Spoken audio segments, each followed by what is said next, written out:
Sistema de fuentes del derecho internacional público y bloque de constitucionalidad en Colombia. Introducción. Desde los primeros años de labores de la Corte Constitucional, el conocido bloque de constitucionalidad ha guardado siempre una estrecha relación con el derecho internacional público. A decir verdad, el recurso de esta técnica jurídica foránea se debió a la necesidad de armonizar el contenido del principio de supremacía constitucional con aquel de primacía del derecho internacional. A partir de ese momento, gran parte de los desarrollos que han conocido esta figura en Colombia se deben a la incorporación en su seno de numerosos valores, principios y reglas internacionales. No siempre vale decirlo de manera lo suficientemente coherente y clara. De ahí que resulte de interés establecer relaciones entre el sistema de fuentes formales de la legalidad internacional, tal y como aparece descrito en el artículo 38 del artículo de la Corte Constitucional de Justicia de La Haya, con los recientes desarrollos jurisprudenciales del mencionado bloque de constitucionalidad.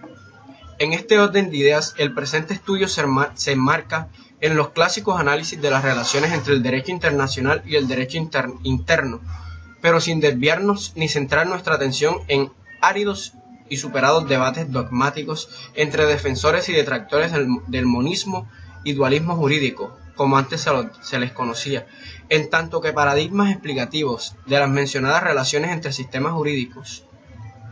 Por el contrario, buscamos centrar la atención en los diversos efectos prácticos que comporta el hecho de que una norma internacional, merced a la labor hermenéutica de la Corte Constitucional, sea considerada como parte integrante del bloque de constitucionalidad.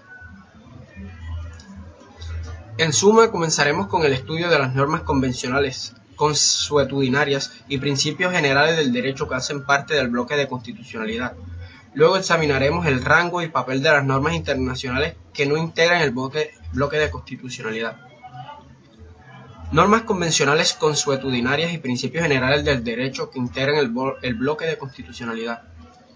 Una vez incorporada la norma internacional al ordenamiento jurídico interno, mediante las diversas vías que dispone para tales efectos la Constitución, automática, solemne o abreviada, es preciso establecer cuál es su jerarquía en el sistema de fuentes nacionales, por ejemplo, supremacía, supraconstitucionalidad, constitucionalidad, supralegalidad, etc. A continuación es necesario examinar cuáles son los efectos jurídicos que está llamada a desplegar en el estado correspondiente. En el caso colombiano, los anteriores análisis guardarán estrecha relación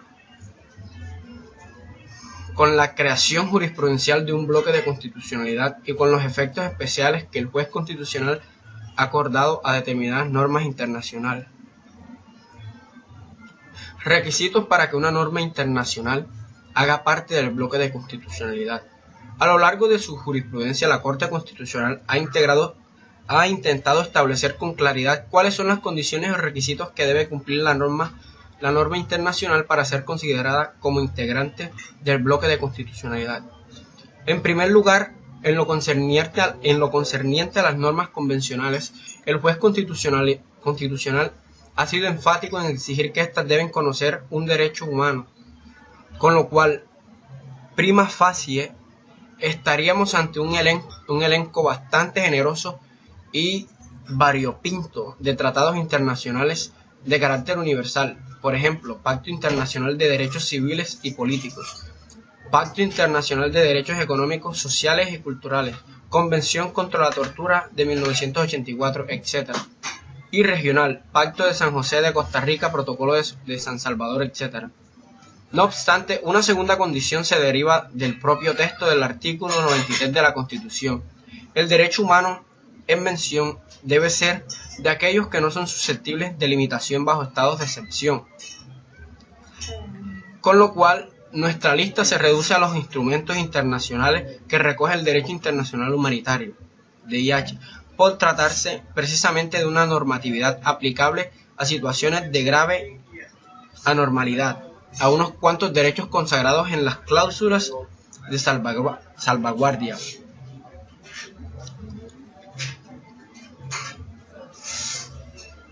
amén de algunos convenios específicos de la Organización Internacional del Trabajo, en especial los convenios del 87 y 98. Más allá de estas condiciones, la Corte Constitucional ha considerado que la incorporación de una norma convencional en el bloque de constitucionalidad debe tener fundamento expreso en la Carta, el cual se encuentre sin lugar a dudas en los artículos 93 y 214 constitucionales. Ahora bien, los anteriores requisitos que debe cumplir la norma convencional han sido matizados en cierta forma por la Corte cuando estimó que los tratados internacionales que establecen los límites de la República también integran el bloque de constitucionalidad. Nótese que si bien existe un fundamento expreso en la Carta, indudablemente no versan sobre derecho humano alguno. Además, la argumentación de la Corte Constitucional no es lo suficientemente clara, ya que en primer lugar sostiene que tales tratados harían parte del bloque de constitucionalidad lato sensu, pero más adelante los jueces constitucionales se aprestan a afirmar que los tratados sobre límites no tienen valor constitucional sino un valor normativo similar al de las leyes orgánicas y las leyes estatutarias, es decir, ostentan una jerarquía intermedia entre la Constitución y las leyes ordinarias. En esta medida, las normas que expida el Congreso de la República no pueden modificar lo dispuesto en los anotados convenios internacionales, cuyo contenido solo puede ser alterado mediante la suscripción de otro tratado que expresamente lo modifique, según se desprende de lo dispuesto en el inciso segundo del artículo 101 de la Carta. Pareciera entonces que a pesar de ser consideradas como normas integrantes del bloque de constitucionalidad, los tratados internacionales sobre límites únicamente son normas supralegales y no constitucionales, como si lo son instrumentos internacionales sobre DIH. Esta supralegalidad, por lo demás, es susceptible de ser salvaguardada por vía de acción pública de inconstitucionalidad. No obstante, en un fallo más reciente, la Corte Constitucional insistió en el carácter constitucional de las mencionadas normas convencionales, en los siguientes términos.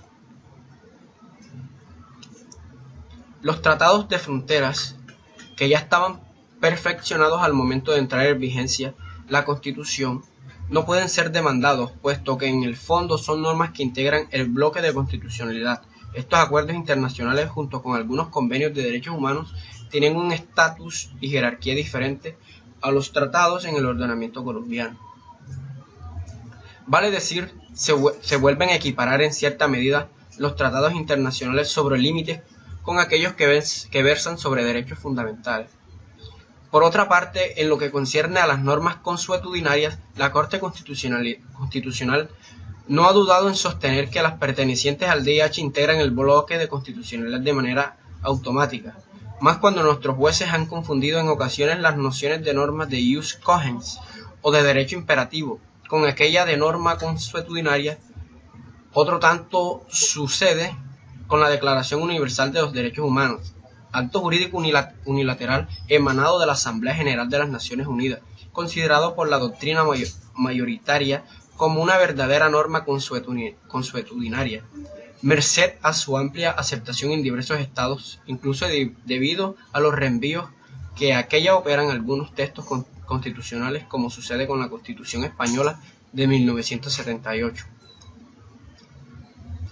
En relación con los principios generales del derecho, un análisis de los fallos de control de constitucionalidad automático nos muestra que con suma frecuencia los jueces han examinado la validez de las disposiciones internas a la luz de las mencionadas normas internacionales, en especial en materia de estados de excepción. En efecto, los principios de proporcionalidad, razonabilidad, necesidad e idoneidad, tan caros a la jurisprudencia de la Corte Interamericana de Derechos Humanos, ha servido para adelantar los respectivos juicios de constitucionalidad a los decretos legislativos.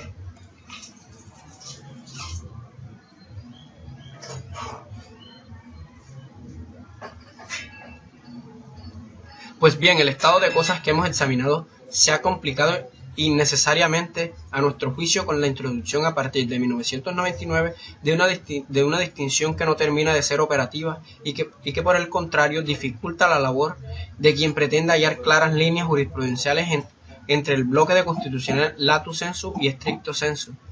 Así pues, el primero está integrado por disposiciones que tienen un rango normativo superior a las leyes ordinarias, aunque a veces no gocen de rango constitucional. Su función es la de servir de referente necesario para la creación legal y para el control constitucional, y estaría conformado por el articulado de la Constitución, incluido el preámbulo, las leyes estatutarias, las leyes orgánicas, algunos tratados y convenios internacionales sobre derechos humanos que admiten ser limitados bajo estados de excepción y los instrumentos internacionales sobre límites.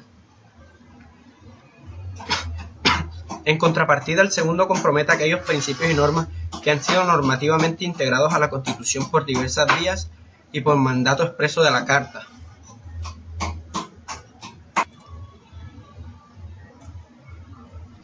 La protección universal de los derechos humanos, una aproximación crítica.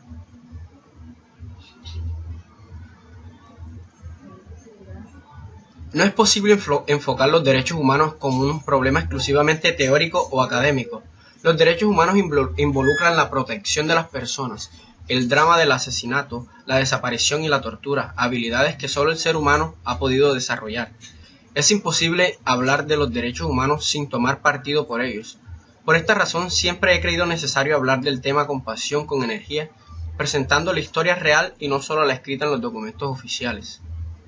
Al afrontar la tarea de escribir sobre un tema tan extenso como la protección universal de derechos humanos e intentar descifrar la maquinaria de las Naciones Unidas, he hecho lo posible para referirme constantemente a la realidad. Esta confrontación entre norma y realidad no está destinada sino a criticar constructivamente las normas y su funcionamiento real, verdadero propósito de todo estudio legal. Como Henry Steiner, el profesor norteamericano, ha afirmado reiteradamente, "Rights often means fights". Los derechos con frecuencia significan luchas y es imposible librarlas sin dar una opinión, sin llamar a la acción por lo que se cree justo. A pesar de que desarrollaremos un capítulo a partir de una perspectiva básicamente analítica, el texto es, por momentos, bastante descriptivo. La diversidad a instancias de procedimientos y también de enfoques que las Naciones Unidas han desarrollado frente al tema los han obligado a optar en varias ocasiones por presentar al lector las vías que este organismo internacional ofrece para proteger los derechos humanos. Ciertamente no se pretende sustituir la obligatoria lectura de las normas internacionales que debe hacer quien está interesado en el tema. La protección internacional de los derechos humanos tuvo como origen el fin de la Segunda Guerra Mundial y la creación de las Naciones Unidas.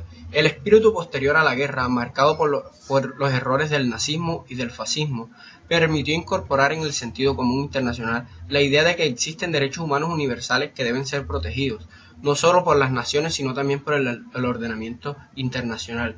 Se dio así un importante avance en lo que se ha llamado la declinación del principio de soberanía absoluta del Estado y la incorporación de los individuos en el derecho internacional. El derecho internacional de los derechos humanos consiste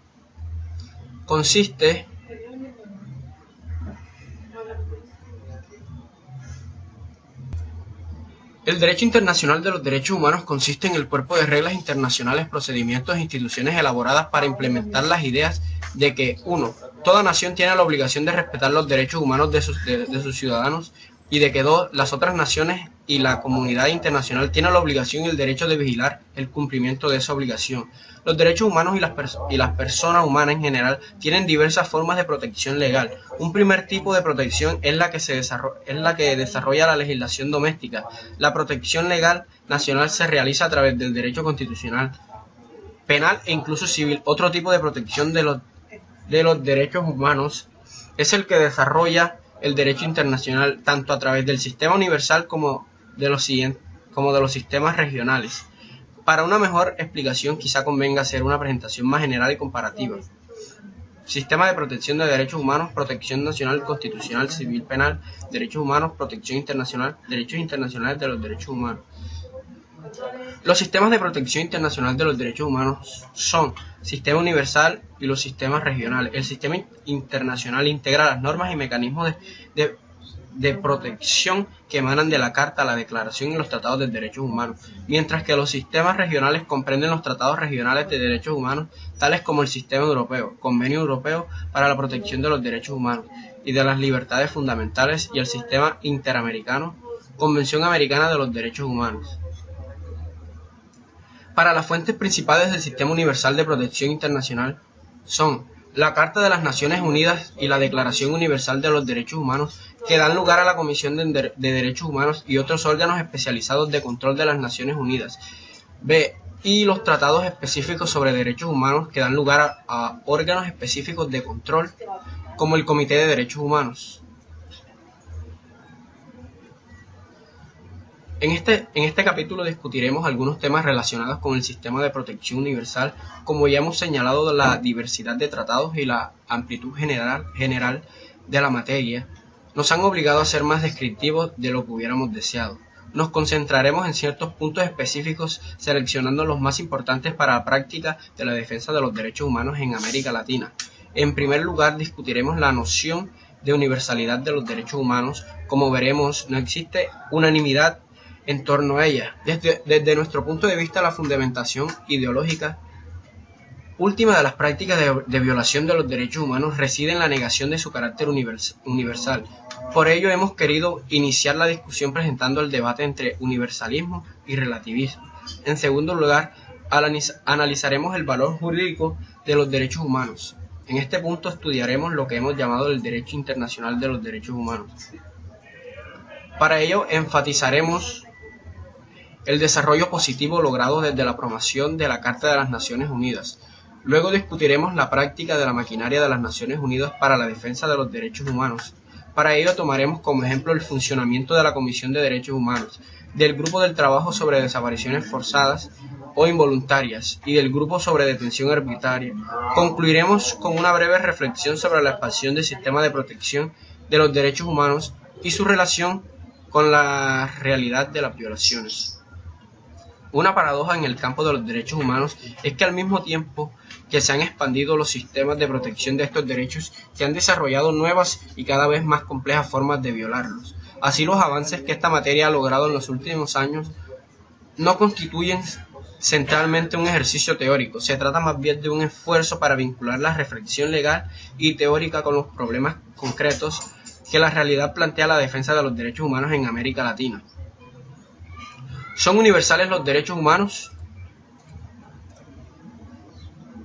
Al hablar de derechos universales queremos decir que deben ser respetados siempre, es decir, que deben existir excepciones, no deben existir excepciones a ellos. Una afirmación comúnmente repetida por las organizaciones de derechos humanos es que no existe razón ni ideología, ni política, ni militar, ni social, ni religiosa, ni de índole alguna que justifique el asesinato de un ser humano.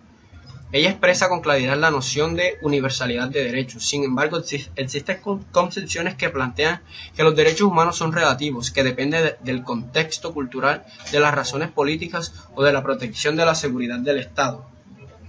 En esta sección intentaremos explicar esta polémica. Ella encierra aspectos de la sustentación teórica implícita o explícitamente utilizada por quienes sostienen la necesidad de violar derechos humanos.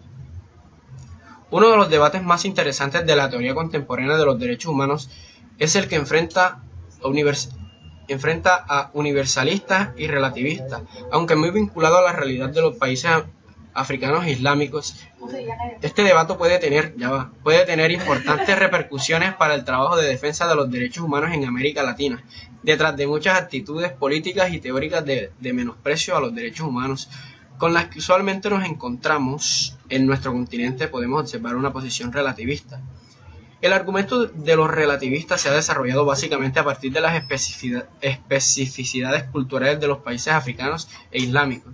Esta postura sostiene que los derechos humanos constituyen un producto occidental resultado de los horrores de la Guerra Mundial, una culminación internacional de determinadas tendencias y valores contenidos en las revoluciones americanas y francesas, así como unas respectivas declaraciones para los relativistas. Los derechos humanos son una construcción teórica que tiene su origen en el discurso liberal de Locke, y en la teoría del derecho natural. Derecho internacional público y el bloque de constitucionalidad en Colombia. Tenemos la supremacía constitucional. La Constitución de 1991 rediseñó el derecho internacional público y el derecho constitucional colombiano.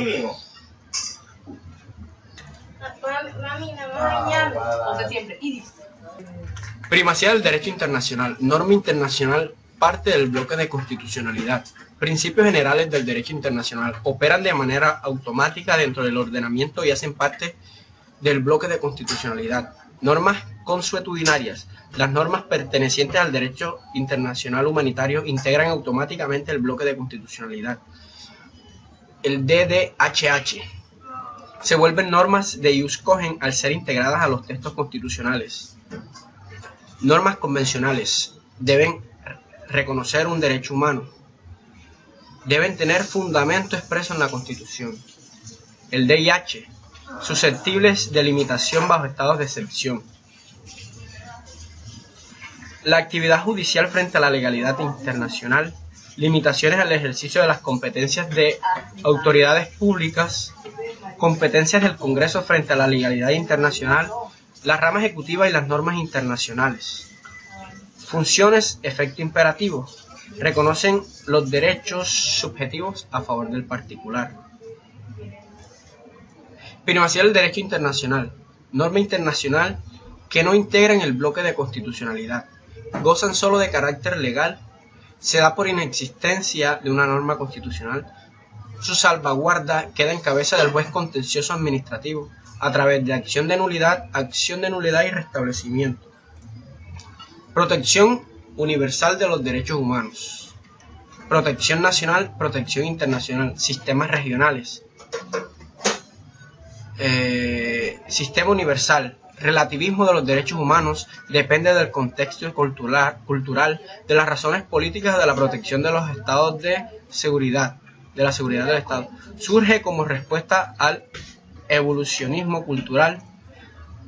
Sistema universal, universalidad de los derechos humanos deben ser respetados siempre. DDHH.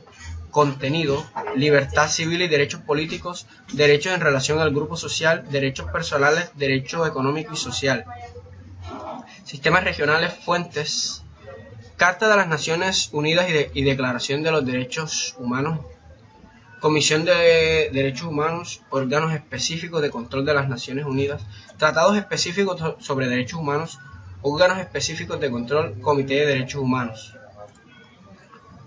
Críticas. Es posible elaborar una nueva interpretación del principio de no discriminación. No toma en cuenta factores que hacen de la violación del DDHH una práctica no cultural sino política. DDHH, variación cultural, sustancia de los DDH, interpretación que reciben, forma en que son implementadas. América Latina, nociones que relativizan los DDHH, la concepción de algunos grupos alzados en armas, el relativismo cultural, la noción de seguridad social. Implementación de los DDHH, nivel doméstico, Cortes. En el ámbito de las Naciones Unidas, Asamblea General aprobó la Declaración Universal de los Derechos Humanos. Comisión del DDHH fue establecida por el Consejo Económico y Social en 1989. Protección internacional. El derecho de las Naciones Unidas. Carta de las Naciones Unidas introduce el término de DDHH el 26 de junio de 1945. Fase de protección de los DDHH. Elaboración de los convenios y declaraciones. Promoción, servicio de asesoría, estudios y reportes iniciales. Protección, establecimiento de procedimientos para la recepción de informes en torno a violaciones masivas del derecho internacional.